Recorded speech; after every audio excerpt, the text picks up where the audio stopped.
My story actually started before I was even born. It all began in a city in South Korea with a lot of conflict putting my family under constant threat.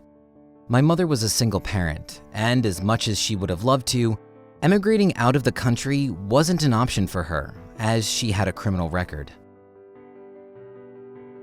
While my mother was pregnant, she became more worried about how she was going to look after me, provide me with the things I needed, and keep me safe at the same time. This was when she met a man through a friend who said he could take me to America, have me adopted with a caring family, and give me a future that would be near impossible to achieve if I stayed where she was. Not only would I be given things that she could only dream of giving me, but all this time, we would be kept in contact. She could call me and I could call her when I got old enough to understand what was happening. At first, my mom wouldn't even consider this. Sure, it sounded great for me, but she wasn't just going to trust a man she had just met to take her child away from her. After the weeks went by, this friend of a friend was around more and more. She had gone from hardly knowing he existed to seeing him at every meetup and day out they went on. He seemed like a nice guy. He was friendly and he didn't bring up that conversation again after she had originally said no. This was until around 2 weeks later.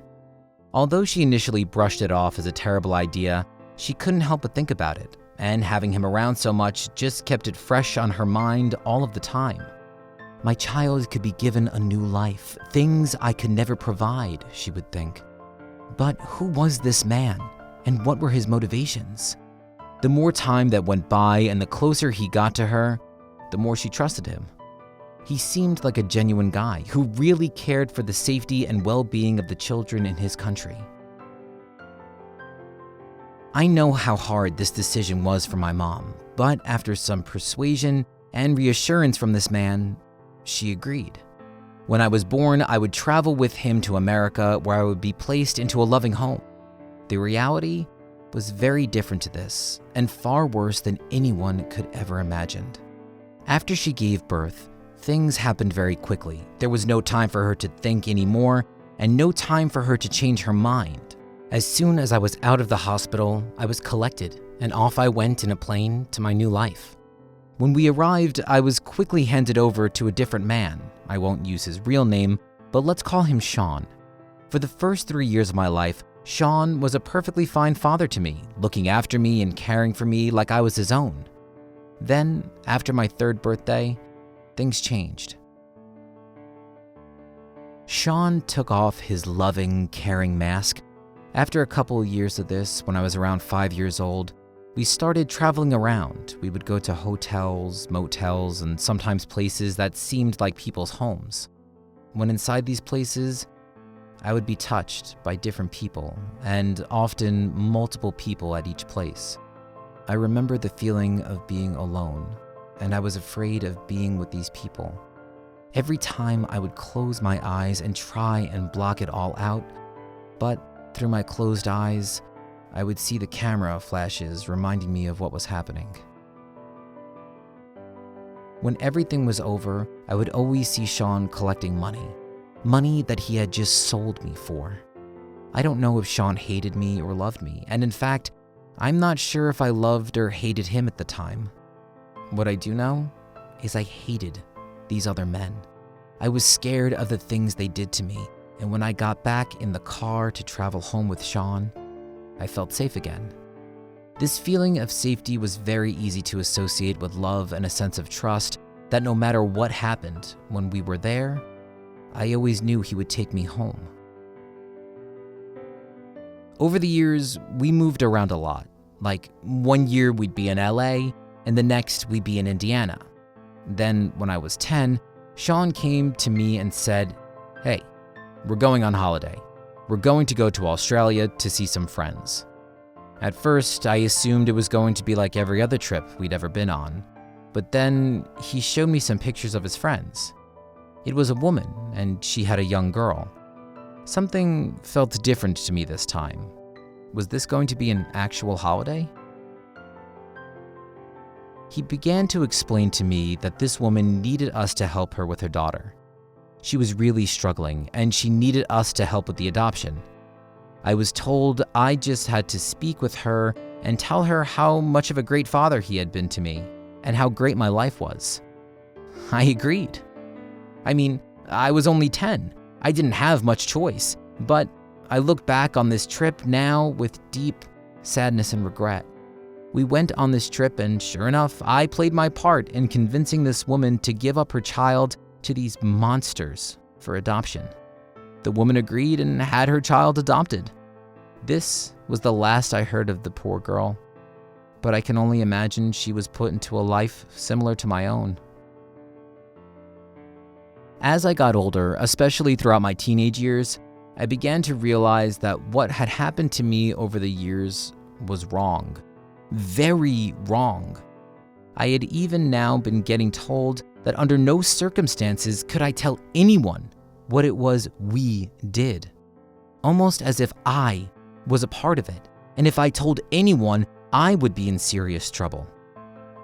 I didn't know who I could turn to. When I was 13, I made the decision that I was going to tell my teacher what had been happening. I was scared. I felt dirty for everything that had happened to me and didn't know how he would react to what I was going to say. That day, I felt sick. Sean took me to school and dropped me off like it was any other day, but in my mind, this might be the last time he would see me. I told my teacher that day. He sat and listened to what I had to say, then led me to his office. I was abused that day, in his office, by one of the only people I thought I could turn to at the time. I told myself that would be the last time I would say anything to anyone again. Everyone is the same. I was scared, helpless, and alone, and I spent the next few years this way. Every year my mother would call me on my birthday, and every year I would lie to her and tell her how great my life was. She pictured this perfect life that I had built up for her to believe over the years of holidays, gifts, and of loving family. This was until my 16th birthday. She called and began speaking to me. I wasn't even listening to her words. I couldn't. Everything she said just sounded like a distant humming. I sat there, pressed in the corner of my room, until I broke down. I just couldn't keep it inside anymore. I told her everything that had happened to me over the years. I don't know how long I spoke for, but I felt a release like I had not felt before. This was only the second person I had ever told the truth to. When I finished speaking, she cried, and it broke my heart. Telling her was the hardest thing I have ever done, and the last thing I wanted to do was make her sad. She told me, begged me that I had to go to the police and tell them what had been happening. She assured me it wasn't my fault. I spent the next week thinking about everything she had said to me. Please go to the police. Everything will be fine. I've tried confiding in people before, and that didn't work out so well for me. The next week, I had finally found enough courage to go to the police.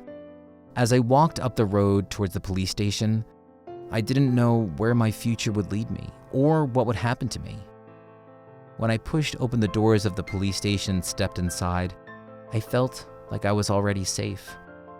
I sat down on the plastic chairs in the waiting room and cried until an officer came over to me and guided me into the back. It's been 6 years since I stepped foot in that building, and they've been the best 6 years of my life. Sean was arrested, and I haven't seen him since that day, along with many other people they discovered who were involved with the same network, who did this to me and other children. I'm now 22 years old.